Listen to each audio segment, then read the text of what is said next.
Before the world knew them as rivals, Tupac Shakur and Christopher Wallace, known as the Notorious B.I.G, were genuine friends. This was the early 1990s, a time when hip-hop was still building its global identity. Tupac was already gaining attention for his charisma, poetry, and raw honesty, while Biggie was a hungry Brooklyn storyteller trying to find his place. They met through the New York hip-hop circuit, and their connection was immediate. Tupac admired Biggie's lyrical talent and street perspective. Biggie respected Tupac's intelligence, confidence, and fearlessness.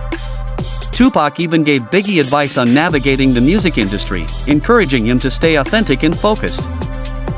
At this stage, there was no East Coast versus West Coast divide between them. They shared stages, conversations, and mutual respect. Tupac was already a rising star, while Biggie was still grinding. There was a real sense of mentorship and brotherhood, but behind the scenes, the industry was changing. Power, money, labels, and egos were beginning to shape narratives bigger than the artists themselves, and that would soon change everything. Everything changed in 1994. Tupac traveled to New York to record music when he was shot during a robbery at a recording studio. Though he survived, the incident left him shaken, not just physically, but emotionally. Tupac believed that people close to him in the New York music scene knew more than they admitted. At the center of that suspicion was Biggie and his label, Bad Boy Records. Biggie denied any involvement, but trust was already broken.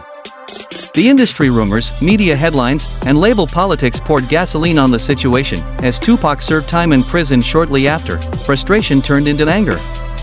When he was released and aligned himself with Death Row Records, the situation escalated into a symbolic East Coast versus West Coast rivalry, something much bigger than two individuals.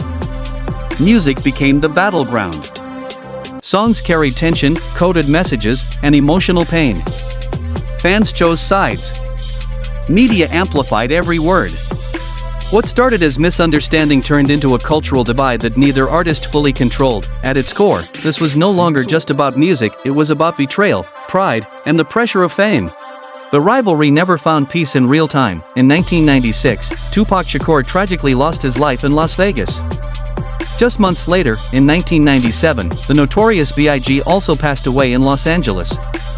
Two voices that shaped hip-hop forever were gone before reconciliation could ever happen. What makes this story so powerful is that many who knew them believed the conflict went too far, too fast, fueled by outside forces, misunderstandings, and an industry that benefited from division. Today, their music tells a deeper truth. Tupac's catalog reflects vulnerability, activism, and emotional honesty. Biggie's work remains a masterclass in storytelling and lyrical clarity. Together, they represent two sides of the same greatness. Their story is no longer about rivalry, it's about lessons. About communication, about pressure, about how culture and fame can distort relationships. Hip-hop didn't lose enemies that day, it lost two brothers who never got the chance to speak again.